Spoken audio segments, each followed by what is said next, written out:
Okay, welcome back or welcome to the Yogi Roth Show. I am your host, Yogi Roth. And for all past podcast episodes around sports, performance, and humanity, just go to yogiroth.com. Make sure you sign up for that newsletter because you're not going to want to miss some of the upcoming episodes, specifically today's. It's with Brandon Wimbush. You know that name because he is an elite quarterback in college football and high school football. He played at Notre Dame. And now he's got an incredible business venture that we're going to dive into called Mogul, which is helping current and former student athletes profit off their name, image, and likeness, which is a huge topic, of course, now in college athletics. But Brandon and I go way back, all the way back to 2014 in high school. So, Brandon, welcome to the show. I've been wanting to get you on for a while. I appreciate you making the time. Yeah. Thanks, Yogi. I appreciate you having me. I'm excited to be here and to speak and catch up a little bit. So. Yeah, I feel like we've like DM'd on Instagram over the course of the last couple of years, but we haven't talked probably since you left Elite 11. And that was a year. I went back and looked at my eval of you, which you're one of the top guys in the country. And then I looked at all the other players in there. And it's a who's who who've made it. And it's probably who's who haven't made it. Who haven't made it, right? So, maybe more so than who's made it. Yeah, and so I want to ask you that. Let's start there. Like, how do you define made it at the quarterback position? Kyler Murray, Drew Lock, Sam Darnold. Those are the guys I think of when it comes to our class. Who wasn't involved in that class who made it? Lamar Jackson. Yeah. Right? I think Josh Allen's a year older, but those are some of the guys who came out of the woodworks and we didn't know about. They weren't necessarily on the Elite 11 scale, but those are guys who made it. So, phenomenal class that we had, and we can continue to talk about the who's who hadn't made it, because I think there's guys that people remember that didn't necessarily make it to those, to that level, myself included. So I think that's an interesting point because we talk about made it, right? And if you put that in air quotes, you can redefine it, right? So made it to the common football fan would be exactly what you referenced. Made it to the league, is making money, is starting, won a Heisman, whatever. But the minute you put air quotes around made it, I think it changes the conversation, right? Does made it include multiple degrees like yourself, right? Does made it include leveraging football to benefit your other desires outside the field? Like, how do you negotiate with that phrase now, a couple years removed from playing major college football? Yeah, I think to that extent, Yogi, I think you're right. I think there's a whole other dynamic of the phrase "made it" when you're able to utilize the resources that you had going through that process, right? Because you're put in a position to to reach so many different people and have an impact on so many different people's lives and on your own, and all those resources around you. If you're able to utilize them, efficiently, I think you can, that phrase "made it" means so much more. I just think, like I said, I think there's guys who were able to do different things given the platform that they had, being the high profile quarterback through high school and through college, that I think that in their own right, they made it. Yeah, I'd agree with you. So what's it been like for you if you went back to that year at Elite 11, again, the who's who you just referenced, but also it had Blake Barnett, who won the MVP, started at Alabama, the opener at least, and then played at a couple schools. DeAndre Francois, DeAndre Johnson, Ricky Town, just to name a couple guys that Ryan Brand, that people probably don't know their names necessarily unless you follow recruiting or the Elite 11. But for you, when you go back to that time, like, what was your mindset coming out of, probably the most competitive environment you had been in at the quarterback position as a high school senior? The NFL. I think that's anybody's mindset. It's like, if I don't make it to play on Sundays, then I didn't make it. But then, like I said, like I had a crazy experience through college where I was given so many resources and so many great people put around me that I was able to access a different lifestyle outside of playing football. And in which turn, I think I've made it, right? Given the opportunities that I have today and, where I'm at and where I'm going.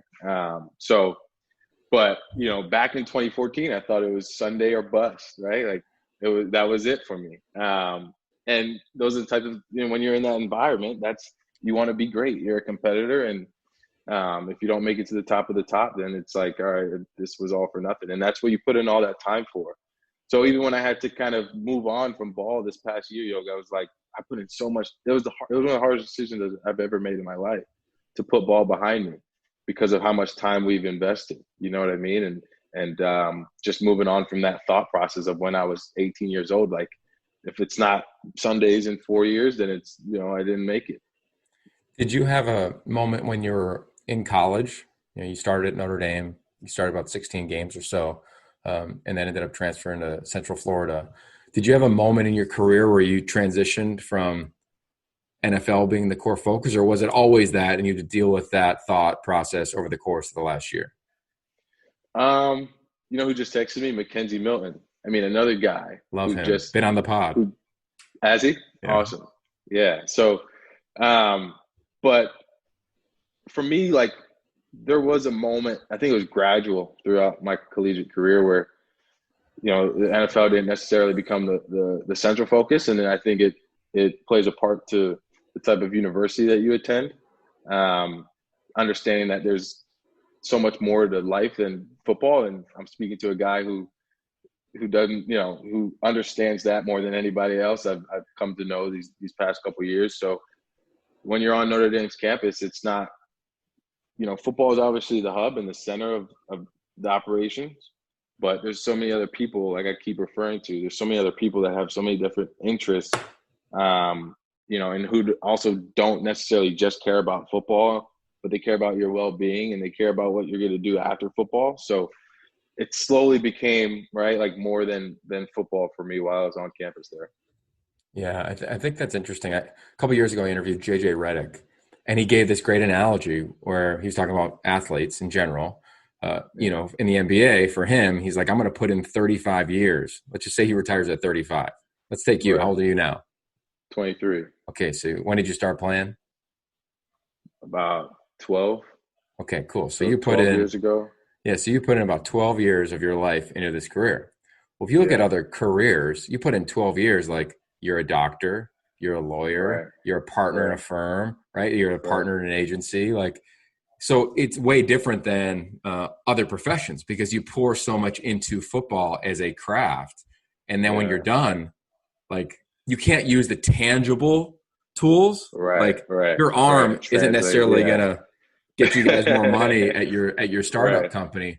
But I think there's intangibles to that. How do you reconcile the thought process of, you poured in so much time, and at the end of it, you're looking at a plate and you're like, man, there's nothing I could really grab that I could touch that could help my next.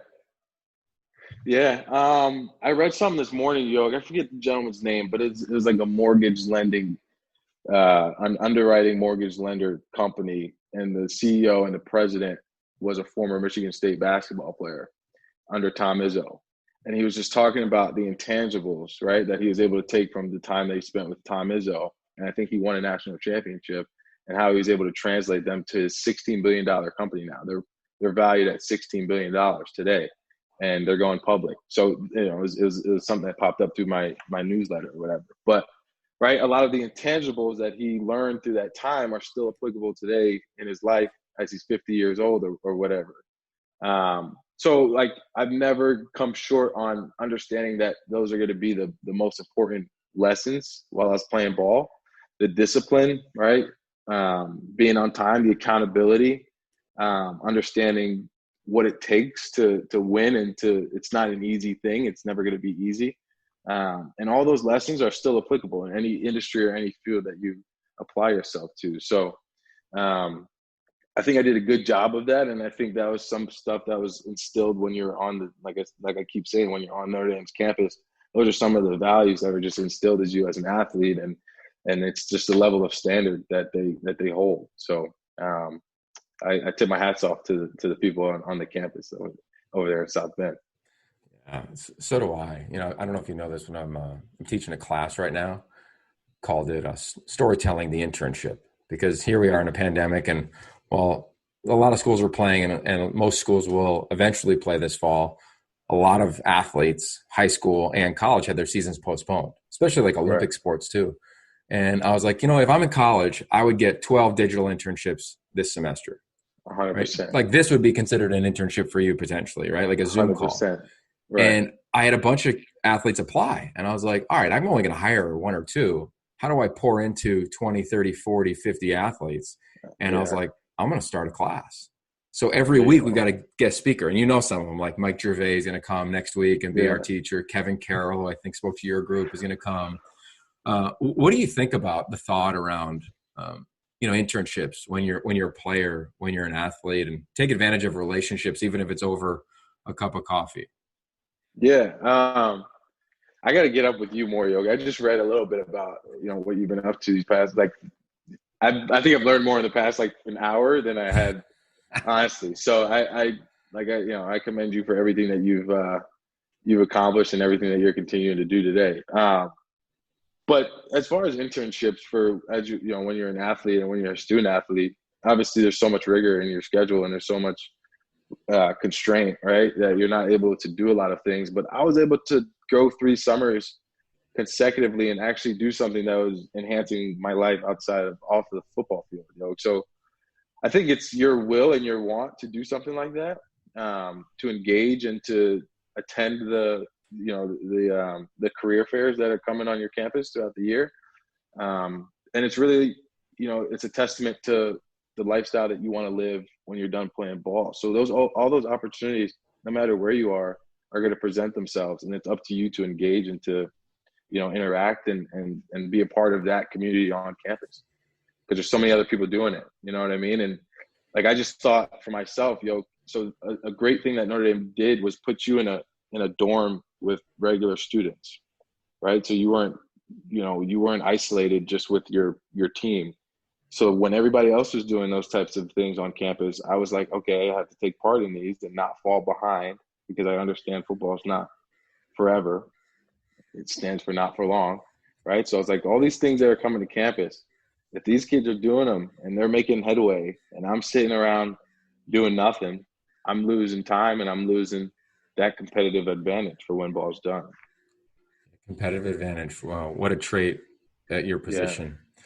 You don't know Yeah. this, but I grew up in a tiny town in Pennsylvania, and on my wall was a picture of Ron Paulus playing at Notre Dame, and it said, "Dear Yogi, best wishes." And Notre Dame was my dream school growing up. Dream school. And I went to camp there, and it was me and Ronnie Rodimer. I don't know if you know that name. I don't know, right? Ronnie was like the version of you as a wide receiver. Mr. Yeah. Everything. I think it was Mr. West Virginia in football. Ended up transferring out. He didn't play a ton there. He didn't have the career that you did. But I never forget like the power of that institution. For you, when you look back on the time that you had there, clearly you speak so fondly of it. I think that's interesting because you transferred out, right? Like a lot of times at the quarterback position, when people transfer, like there's this bad taste in their mouth. Before we started recording, you said you're going back for the Florida State game. Like, I don't know a lot of transfer quarterbacks that go back to their original school. Like, what was different? How about a transfer quarterback that was at his second school and was able to go back in a bye week and go onto the field? How about that? USC game, I went back and was on the field last year during the season while I was at UCF. So that's another testament to just how you're able to conduct yourself while you're on campus, the respect that you hold throughout the locker room, right? Those are some of the intangibles that will go a long way, and it. Just being a genuine person and an authentic guy and a nice person will go a long way and continue to follow in your tracks. So there's no hardships. How about this stat too? There's 3 black quarterbacks, 3 Elite 11 guys who went down from Notre Dame and went down to transferred to a school in Florida, and all just like kind of feathered off, right? Everett Golson, who was actually a counselor of mine at the Elite 11, and then Malik Zaire to the University of Florida, right? So all just had these quarterback controversies, and then went down to Florida and something happened. So Florida's not a good place for black quarterbacks that transfer from Notre Dame. Just end the story there. But no hardships on either program. I was so grateful for the opportunity to go finish my career at the University of Central Florida. But like Notre Dame is just it's a home for me. And like you said, I'm going back next week, and I think they'll receive me as just as much with grace as I receive that community up there. Yeah, well, they better. If not, they'll Yeah. hear from your community. With that said, our good friend George Whitfield always defines the quarterback room as a shark tank, and I love his analogy. And I've stolen it many times on television. How do you describe the competitiveness, the mindset that you need to walk into that room with? Pretend you're talking to me who's about to walk into major college football locker room, and I'm the number one player in California, and now I'm walking into a badass environment at that position. Yeah, I was watching the was it the Hard Knocks, and one of the coaches was like, if you don't do this, you're not gonna effing play for me. You're not gonna effing play for Lynn. I don't give F where you came from or who you are, what your name is, how many stars you were in high school. So that's him saying that at the NFL level, right? Like these guys already kind of made a name for themselves throughout college ball. So once you're going into college, it's like I feel like it's high school and then it's college and NFL, right? Like I feel like there's the disparity there that's so wide when you go from high school to college, because everybody can run the same speed, especially if you're a quarterback today. There's nobody on the defense except maybe the nose guard that's not running a 4.6, right? At least. So, I mean, if, for any position, though, right? Like just put aside your ego. And it's hard for guys today, given the social media aspect of the world we live in, to kind of put that aside. But like, however you can do it, right? Like dig deep to put that aside and to understand that you're part of a program and it's not like you running shit anymore. I'm sorry, but like, it's like so much bigger than you are, in that you're playing for so much more than what's on your back, but like you're playing for a whole community and you're playing for your family, and things become a lot more broader than just, the Wimbush name on your back that you were putting up ridiculous numbers in high school with. You know what I mean? Yeah. To me, that room, I've sat in a lot of those meeting rooms. The culture of that room, I love because it, to me, mimics really high performers. Right? Like here you are, we're going to get into the tech world a little bit in a few minutes here. But you're in this tech world that is like full of sharks, right? Per se. And I think then in the quarterback room, if it's one of jealousy, if it's one of, hey, I'm not going to teach you because I'm afraid of you taking my job, like it's automatic dysfunction. It's automatic dysfunction versus, hey, if I'm Brandon and I'm next to, who are some of the quarterbacks you were in a meeting room? Ian Book, right? Ian Book. If you're not Deshaun Kaiser, if you guys aren't teaching each other, then to me it's dramatically dysfunctional. And while whoever gets the reps may play well, they won't play their best because they can't see everything.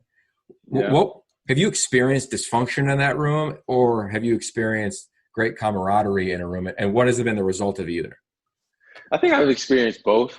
I won't disclose, when and where, but like I definitely experienced both, Yogi. And obviously the performance on the field was so much better when, like you said, when there was that sense of camaraderie and that sense of chemistry and that sense of willingness to help one another. And it obviously comes top down. I think it comes from the top down, and that there's a great sense of communication. There's not a lack thereof.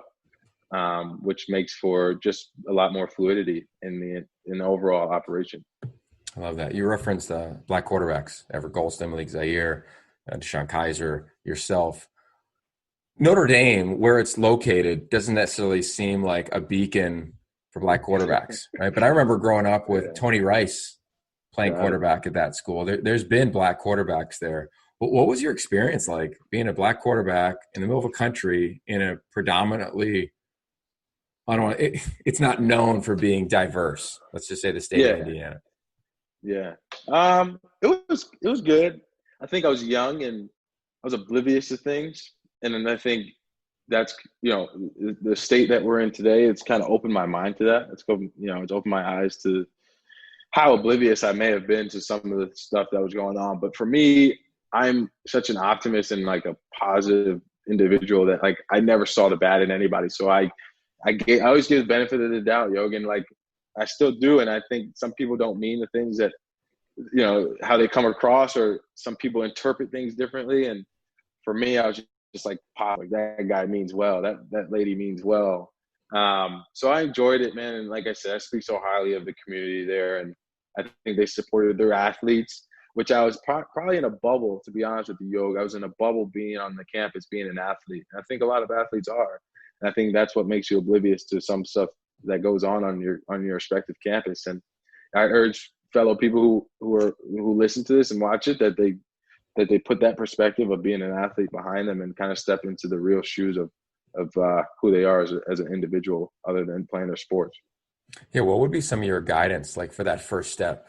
I talk to athletes all the time, and a lot of times they're like, hey, man, I don't want to hear about how I could be successful 10 years from now, or how I could use my voice 5 years from now, but like, what can I do now in an era that clearly over the last 8 months has opened the door for athletes to have a voice and their coaches not necessarily criticize it, but it's still, I'd imagine, a little trepidatious, a little scary for an athlete to step out and stand up for what they believe is right. I'm curious what you would tell somebody that said, hey, I'm known as a player, but I believe in other things. What should I do? Yeah. Like I told you, I was staying with my buddy Minka Fitzpatrick, and hell of a ball player, right? And we speak, and he's like, yo, I want to have conversations with people other than around ball. I'm like, well, exuberant, like put that out into the world, right? Like he's such a spiritual guy and does so much for the communities, his respective communities. But he doesn't necessarily put it out to the world. And there's guys like that who are just they don't want the social media aspect of it, or they don't necessarily utilize that to help them expand their brand, right? Which is really what we're talking about. And then that goes into Mogul, and we can get into that conversation. But using the platform that we have, and it's what it is today, is social media. And I think, like you said, we've come to a time in today's world where we're so much more open to athletes having a voice. So I think it's time that you do that. And I think for me personally, Yogi, I wasn't one to do that. Like I was like, I need to respect I need to like secure my brand, like just be like a quarterback at Notre Dame, like don't do anything, right? Like, so it's always that issue, and I understand that completely. But I think we're changing. I think things are starting to shift a little bit here in society, where it's a little bit more free willing.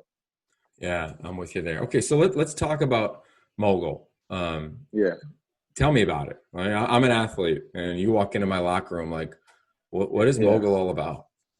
You want to have a little bit of extra green and a little extra money in your pocket, Yogi, and to be able to help people out and be able to help your family out and to continue to build your brand. And I think we're at the time where brand empowerment is so strong and so much needed. So that's what Mogul set in place to do, and for an unprecedented, untapped market in the college space. Once this name, image, and likeness rule, goes into effect and the floodgates open, we want to be the first marketplace to help these guys continue to build their brand and continue to monetize their name, image, and likeness, which I think is so powerful.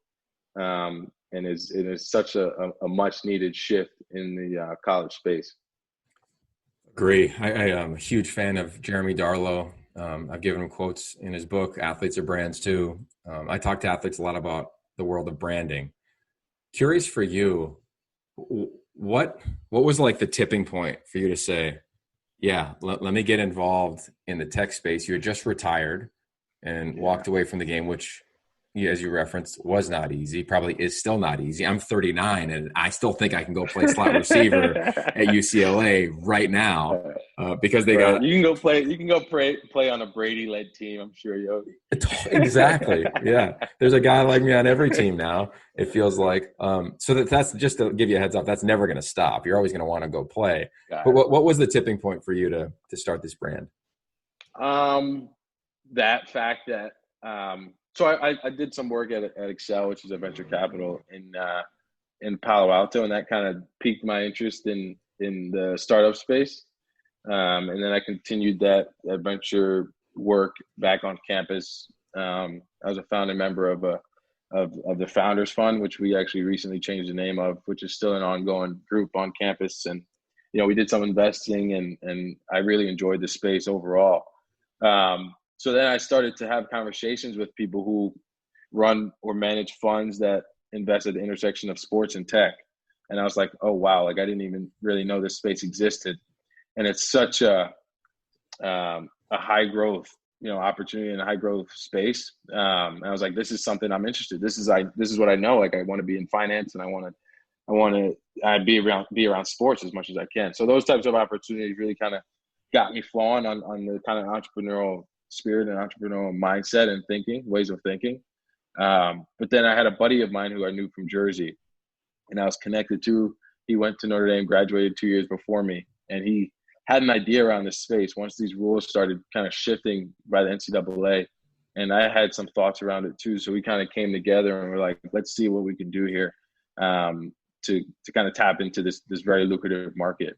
So we got together in around April or March at least. And we started making some headway, had, jumped on 10 phone calls a day. And, we've come so far from that point. So when it is allowed, right? Like right now, Yeah. I could be one of your clients, right? Because you help Right. former athletes, so feel free. We can go to work here. I do take you anything. to Pittsburgh. Yeah, that's right. I do anything with you, man. You know that forever. But with that said, I think that it's a really interesting time now for athletes in high school as well as athletes in college. So let's play this out. I'm a high school quarterback. I'm an Elite 11 quarterback. I'm the player of the year in New Jersey, a la Brandon Wimbush. And I've got now, because it's a different world than back in the day, 5-6 years ago for you, I already have 100,000 Instagram followers. Let's just pick that platform. That's my platform. And I go to you, and I'm like, all right, hey, rep me. Help me out. Yeah. What will you do to not only take care of me, like you said a few minutes ago, like get you a little bit more green, but also like take care of me, because you've seen the volatile side of maybe this guy, maybe this quarterback isn't that good. Maybe he never plays, but he still has a digital platform that has a big audience. Yeah. And I think it speaks a lot because you're able to do so much with that audience, today that we were never able to do back then, right? Like you were never able to tap into those types of markets and those types of opportunities. Even if you did, like there was no platform for you to do that. So we want to secure, we want to make this as secure as possible and as safe as possible for these guys. And we don't want to act as an agent where you're taking 25% of these opportunities. And another thing we're doing, Yogi, is not even necessarily tapping into these guys who have the biggest platforms, but we're giving everybody else, right? The 98%, the 97% of athletes who don't necessarily have that platform on their social media page to go and engage with the businesses in their local communities, right? It's not always going to be on the large scale. We obviously understand that everyone's not a freaking Tua or a Trevor Lawrence, right? Or Zion Williamson. And obviously those guys will be signing with the Nikes and the Under Armours. But we're giving empowerment, to the guys like myself who, I mean, you speak so highly of me coming out of high school, but like in college, right? Like my stock went down, right? So, but I still drove a lot of value in South Bend, Indiana. And people would love to come see me in South Bend, Indiana, right? And they'd pay to do that. So giving these guys the opportunity to do that and to feel, it sucks that I'm saying it, but to feel like, they're wanted in their communities, I think is so empowering and empowering to the college athlete. Yeah, I'm with you. I would love to see, and you probably are already doing this, but if we took that athlete who has a huge following, but he gets to college and his stock drops and he's not starting, and he's a backup to a fifth-year senior, and then he gets beat out or gets injured. He still has the audience, but his stock has dropped. I would love to see that athlete still utilize his name, image, and likeness, but for things around like mental health or whatever they're leaning into. Like 100%. The phrase I love is meet you where you sweat. And I think a lot of times I've talked to a lot of companies in this space, and to me, it's a lot about like leveraging the audience, leveraging the athlete. And I always say, hey, man, take the helmet off. Like there's a human underneath that. And I get really nervous when I see companies like yourselves out there because I'm worried about the athlete and the dark side of it. I'm curious your thoughts around that.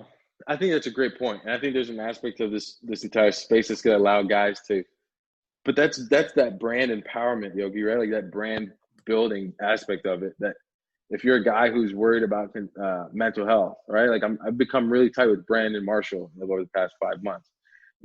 Huge mental health advocate, right? I mean, does things from health wise, from pills to supplements, right, to even his own facilities, where he's an advocate for mental health. And you put him back in college, right, or anybody who's concerned with this space, and they use that to drive that message. And they have that platform, like you said, and they have that following, like you said. I think it's very powerful for that athlete and for a business who is aligned with, mental health. So I think there's opportunities for guys who fall off the hill and for everybody along the spectrum, to be honest with you. Like my buddy Chris Fink, right? Huge following. Or there's a Ohio State kid who started up a company, and he was a basketball player. He's a bench player, and just a huge following. Like he never played, probably 2 minutes, but he had a great grand following, and he I think it was like some NCAA legislation that like made him. I guess it was this rule that made him kind of put everything aside, but like he made a really good living after he stopped playing because of his following and what he stood for. And he wasn't like a great player, Yeah, I love that. Last one on Mogul before we move on here. Talk to a parent of an 8th grader, because I look at like Max Brown, who Tate Martell. How old were you when you got your first offer? I was in ninth grade, after my 9th grade year. Cool. So you're 14, and now it's 15. like moving early. Yeah, right now it's That's moving earlier. Super early. So here we are. Who's the leader there was David Sills. He was the all-time 8th grader. All time, right? So I'd love to hear your thoughts on is, I'm a dad, and my son, who by the way is like grabbing my leg right now underneath us, right? Let's just pretend he's in 8th grade and he gets offered by a Pac-12 school. And let's just say he's good, but I think it's way too hard to tell if anybody can really play the position or will find success by the time they get older. Yeah. He's like popping up on the screen. What do you do? What do you tell the parent and or the kid who they're like, well, I got to keep growing my following. And maybe they're like, well, I'm going to go buy followers. Or maybe whatever I can do, I want to get to 100K on some social platform because I know that's going to give me 10 grand when I'm a freshman in college. Because what I worry about is, and I see it already, athletes not loving their craft by the time they get through the recruiting process. You might have not liked your craft by the time you got through your recruiting process.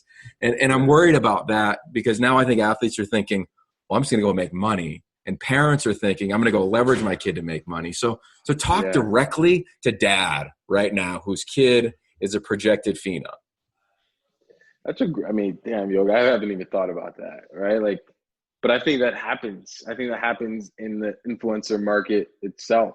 When you think about TikTok and the parents that start to come on board with like, oh, this is making my kid this amount of money, I'm going to hop on to it and kind of drive that engagement for my kid. So I think there'll be parents like that.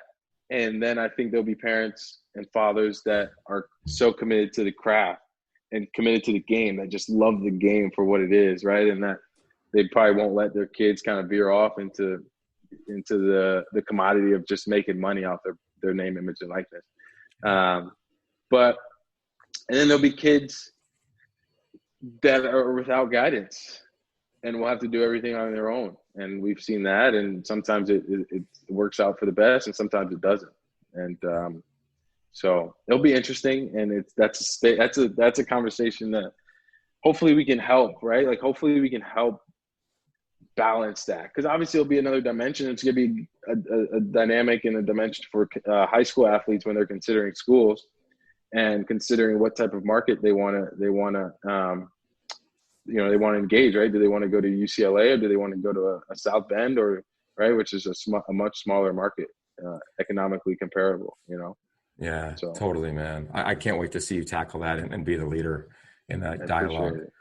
With that said, I've got this phrase that I love called the wonder switch. And I stole it from a former guest on this podcast. His name's Harris III, and he's a magician. And wonder is tied to imagination. So you go to Notre Dame's campus just like I did, and you're like, I can't wait to run out. Touchdown, Jesus. Let's go. Like your imagination, your sense of wonderment is through the roof. Right. And then you get beat out, you get injured, something happens, like your wonder switch might get turned off, message boards, social media. Has your wonder switch ever been turned off around the craft of football? And have you turned it back on? And if so, how? Yeah, I think the week after I got benched, my wonder switch was non-existent. Um, Deleted social media, like, right? Like, what is that? Like, what is that? You delete social media when you get benched? Like, what is? I was like, what am I doing? Right? And I felt like so young and like stupid, and I was like, why do I care? That what other people think. Like, I knew I was going through my own stuff. I knew the coaches expected more out of me, and I could, so it was definitely turned off then. I went through some throwing stuff, Yogi, like some yip stuff. Right? Like, I've had multiple conversations. I don't know, I know you're familiar with it, like some fundamental stuff, and so my switch was really on and off, really throughout the entirety of my playing career at the college level, my last 2 years, and that makes it tough to go out there every day.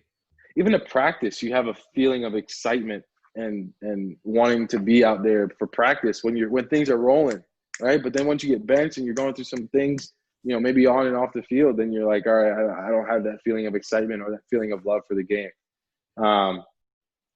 But then like after that first week, guys, like, I have to act bigger than myself. I have to be there for my teammates. I have to be there for Ian Book and have that willingness to learn and to teach Ian and, to give him the wisdom that I had from playing that year and a half before he stepped onto the field. And I think it took me a week to do that.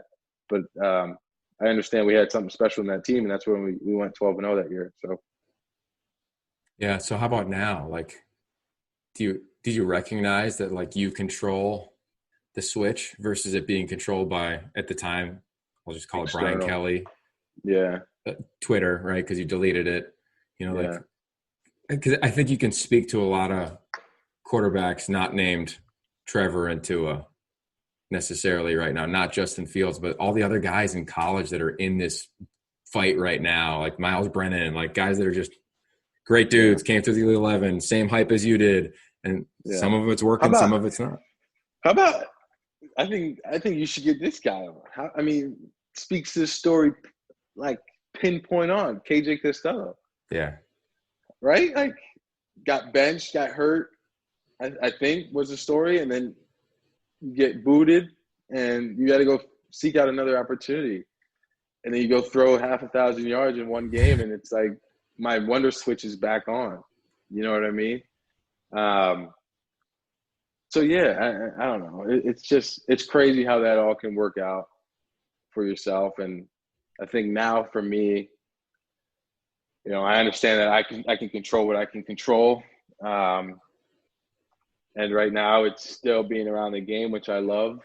And it's brought me so much. It's brought me so far, brought me to so many great people. So I can't help but give my all back to it and to some of the people who've impacted me along the way. Awesome. KJ, yeah, we love him. We got to get him on. He's been on before. Okay. And what a great story, right? He couldn't throw a football this time last year, legitimately, physically. And now here he is. Didn't even know if he'd be able to play. So yeah, super stoked for him. So with that, you have so many experiences. You're still extremely young, but you're an old soul. So how do you complete the following sentence? What do you know for sure?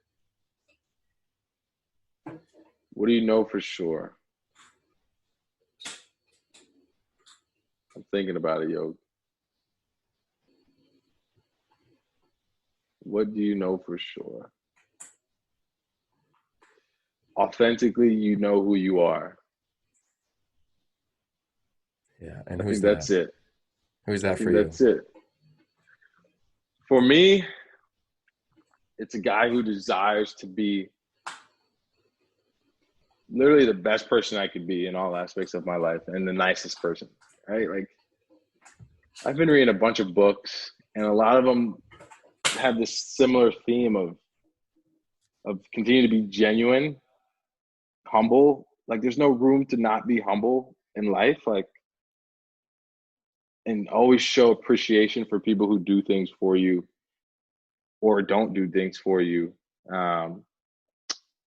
So that's really all I got for that, Yogi. And I continue to strive to be like, you know, there's no way you can be a perfect individual, but there's ways that you can impact the lives of others. And I think through Mogul, Yogi, that's one of the best things that we have incorporated into our model, and being able to help others outside of, what we're doing, because there's so much room for growth in our world, and there's so much room for growth in humanity. So however way I can impact people is what I look forward to doing. I've always felt that the greatest teams are a great reflection of their head coach. And I think the greatest companies are a great reflection of their leadership. And while you may be young, I think the traits you describe around being genuine, humble, appreciative, those are all things you were at 17. And those are all things that you are obviously today as a co-founder of a company. So congratulations on that. And let us know where can we learn more about Mogul, and how can we follow and track you? Yeah.